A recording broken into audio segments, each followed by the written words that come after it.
ഇന്നത്തെ മക്കൾക്ക് എന്തിൻ്റെ ഒരു കുറവ്? ഇഷ്ടം പോലെ കാശ്. പണ്ടത്തെ കാരണന്മാരാണെങ്കിൽ മാതാപിതാക്കളെ നോക്കണം, അവരുടെ പെങ്ങന്മാരെ കെട്ടിക്കണം, വീട് വെക്കണം, എന്തെല്ലാം കാര്യങ്ങളായിരുന്നു എന്നറിയാമോ? കാരണം ഒരു വീട്ടിൽ 5ഉം 10ഉം മക്കളുണ്ടാവും. അപ്പോൾ ഒരു വീടുണ്ടാവുള്ളൂ. 10 ആളും വേറെ പോയി തന്നെ അധ്വാനിച്ച് കഷ്ടപ്പെട്ട് ഒരു വീടുണ്ടാക്കി. ഇപ്പോഴത്തെ മക്കള് 1ഉം 2ഉം ഉള്ളൂ. അപ്പം അതുകൊണ്ട് ആ വീട് അവർക്ക് അപ്പോൾ വീട് പണിയുടെ തലവേദന ഇല്ല. പിന്നെ പെങ്ങന്മാരൊന്നും ഇല്ല അധികം കെട്ടിക്കാനൊന്നും. അപ്പം ആ ഇതുമില്ല.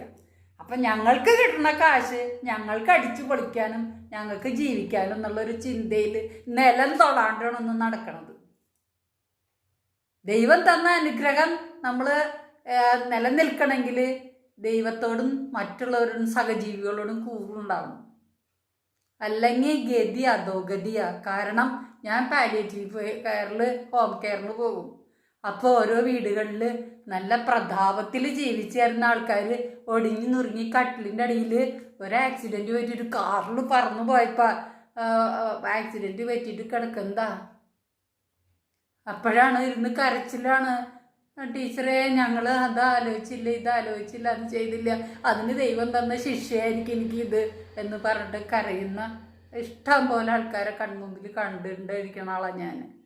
അപ്പം അതുകൊണ്ട് അഹങ്കരിക്കാണ്ട് ദൈവം തന്ന അനുഗ്രഹങ്ങൾ ഓരോന്നിനെ ഓർത്ത് നന്ദി പറഞ്ഞുകൊണ്ട്, നമുക്ക് ഒന്നും നിങ്ങൾക്ക് ദാനമായിട്ട് കിട്ടിയതല്ല, എല്ലാം നിങ്ങളുടെ മാതാപിതാക്കളുടെ കണ്ണീരും അവരുടെ വിയർപ്പുമാണ് നിങ്ങളെന്ന് നിങ്ങൾ ആദ്യം ചിന്തിക്കുക.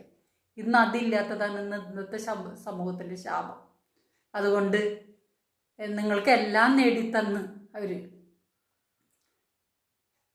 അപ്പോൾ അവർക്കിടെ അന്തസ്സ് പോരാ, പഠിപ്പ് പോരാ, അവർ ചെയ്യണ കാര്യങ്ങൾ ശരിയാവണില്ല.